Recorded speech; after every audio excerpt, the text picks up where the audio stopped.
This is the Swarm and Shoot football show with me, Manny Matsakis, the head football coach at Defiance College. We feature Defiance College football and everything that influences our program. This show is brought to you by our friends at Big Beat Coffee right across campus on North Clinton Street.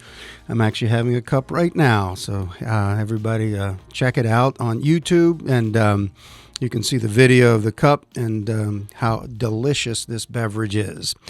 Get the finest coffee beverages, even tea, in Defiance, as well as great pastries, breakfast sandwiches to start your day off, and you can even get a pick-me-up like a lot of our coaching staff does in the afternoon. I'd also like to bring on board the maker of this fine apparel right here, and not just Nike, but we're talking about BSN Sports, all right? I'd like to bring on board our latest sponsor, BSN Sports, and Rob Held and his sales team are the professionals you need to get in touch with for all your sporting goods and apparel needs in Ohio. Not only do they work with high school and college sports teams, they also deliver outstanding apparel to businesses so they can brand themselves in a first-class manner. This is episode number 34. Our special guest today is Tristan Yeomans, the special teams coordinator and receivers coach here at Defiance College. Today's topic is regarding the development of our specialists in our program. Great special teams are often the winning edge, and the heart and soul of each of these units are our specialists. And, what's a specialist? Kicker, punter, long snapper, those are the three primary positions. In a lot of places, those guys practice together when they're truly specializing in that position. Hey, Coach Yeomans, how's it going? Going great, man. Excited to be here. Yeah, here we go, baby. All right, now you were a long snapper at the University of Kentucky. Give us a snapshot of your year-round routine when you were a player and made you one of the finest long snappers in the SEC. So when I came in, actually in January, I was a mid-year enrollee. You start kind of doing some of the similar things that we're doing in the weight room. You really get after it, and we never necessarily started with the snapping, kicking, and punting. You had to let your body adjust to the weights. So that was the biggest thing, is getting bigger, stronger, and faster. There's a lot of guys that can snap the football, but it's those other things that kind of separate you. So I took pride in the weight room, getting faster, trying to separate myself from the competition. And then, when you get in spring ball, it's a little different because you're only practicing 3 days a week instead of opposed to camp. And, we're probably snapping 2 to 3 times a week during practice. And then, you roll in the summer, you're kind of back on your own a little bit.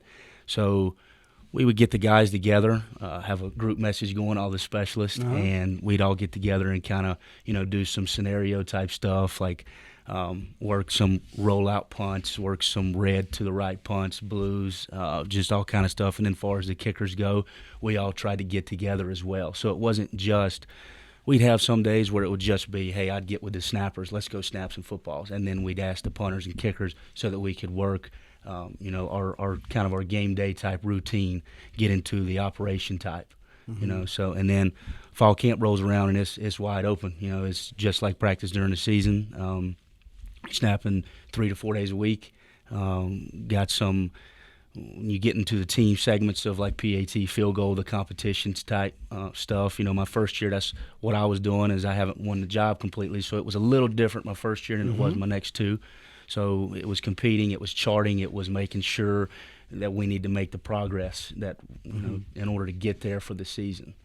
Okay, so that's a typical routine for a long snapper at the University of Kentucky when you were there. So when you were there, you had learned under my little brother, Louis Matsakis, who oversaw that aspect of special teams. Sort of worked with you guys and everything there. And what was your relationship with him, and how did he mentor you and the other specialists? Because the group was arguably maybe the best in the country. I mean, you guys were fantastic. So How does that work, with him specifically, with you guys?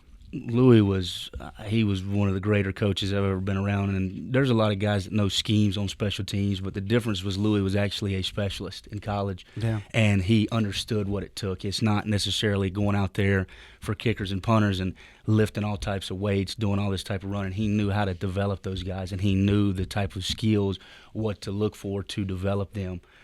So he was awesome in that aspect. I mean, wow. Yeah. I mean, I know he had worked for me at, Louis worked for me at Texas Tech. He was my assistant there. Right. And, and honestly, he taught me more than I taught him, most likely in that case. But we did have a guy that we brought in, Paul Assad. Paul's a top NFL specialist coach. And, he taught us, and Louis picked it up and took it to another level and so forth. So I know that having a good coach that understands the specific technique involved, not just the scheme, makes a big difference. And that's who you were mentored under, and I think that makes a big difference. Now, what do you look for right now specifically in a long snapper?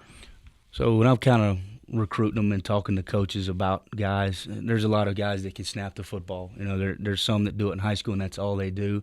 I look for guys that play other positions as well, because when you get them in college and they're only long snapping, then I think the ceiling is unlimited. When you get a guy that's just a snapper and that's all he's ever known, that's great. There's a lot of great guys out there, but the fact that they've played other positions and had to focus on other things mean they probably understand the game a little bit better, and whenever I do get them just doing one thing, they're going to be that much better at it. Okay. Multiple position, athlete. Doesn't just have to be a snapper. That's really what I look for. Well, because on the punt, I mean, they're running down, they're making tackles. I mean, That's it's right. not just snapping the ball. There's the That's whole right. process. And being a good athlete, a lot of times they're tight ends, receivers.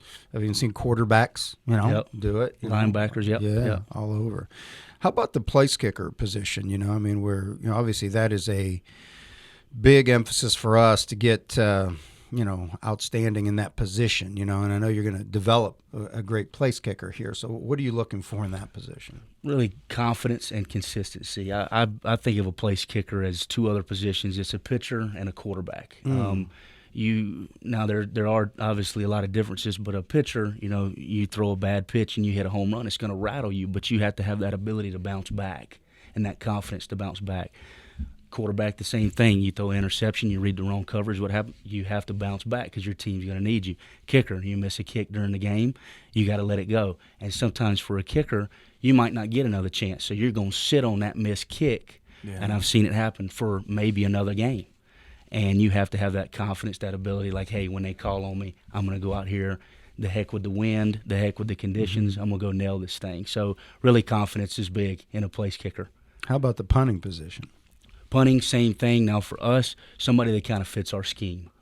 There's a lot of guys that can get out there and drop a bomb to the right and to the left, but we're going to rugby it. We're going to kind of place that thing all around. So I like a guy to fit our scheme, which when we were at Kentucky, obviously we had a guy that fit it very well, and he made that scheme work for him even better. Yeah, without question. I mean, speaking of that, you had a couple former teammates, Austin McGinnis, who's kicking the XFL right now, and Max Duffy, who's still at the University of Kentucky, who won the Ray Guy Award last year, All-American punter. I mean, they're excellent models for those two positions. I mean, what traits did those guys have in regards to, their training regimen, their personalities, to handle the stress of that position? What made them so good? Work ethic was the biggest thing. I got there whenever Austin was he was a junior, so he had 2 years left. Him specifically was just unbelievable. I can't remember how many balls that I held without a snap. He was a big mental image guy. Regardless if we had a ball or not, he wanted to go through and get that mental image of it. He was constantly doing something, and it was contagious because you saw his success on the field, and you wanted to work that way as well. So he ended up being the all-time scoring leader there, and he deserves it because he works so hard in perfecting his craft. Max Duffy the same way. He has some screw-ups in practice. We go over to the stadium. He is working specifically on what he messed up on.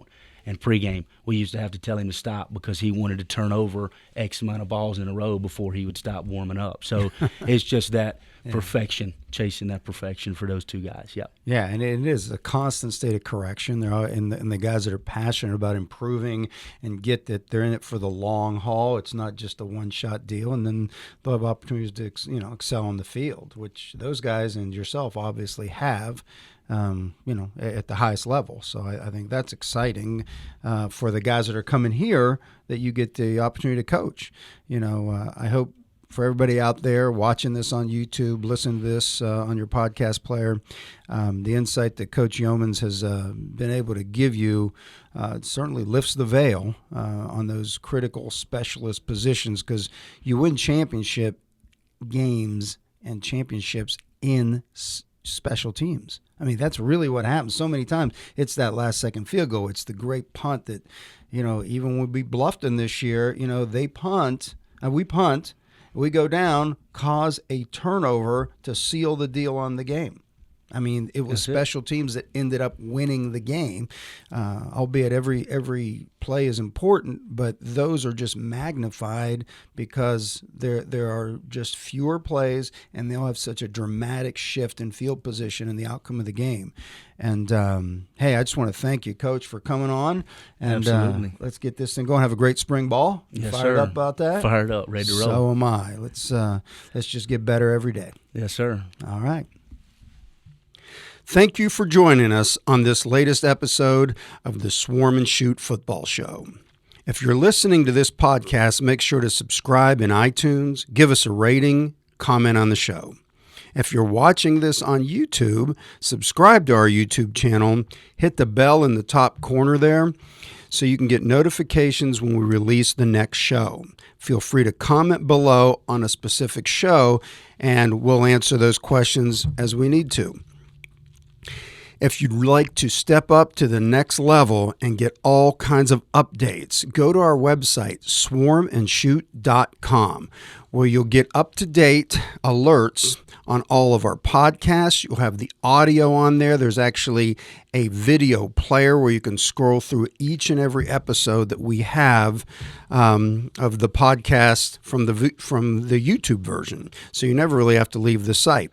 You'll also see some features on various players, our coaching staff bios, all types of things going on in our program, when our golf scramble is, different fundraisers we do, just insights for you that take you to that next level, which is what swarmandshoot.com will do for you.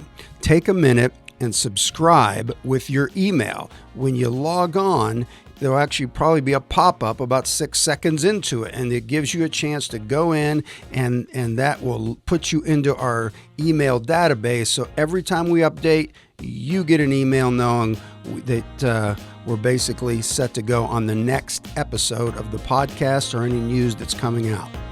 Appreciate you supporting the program, and look forward to a wonderful season.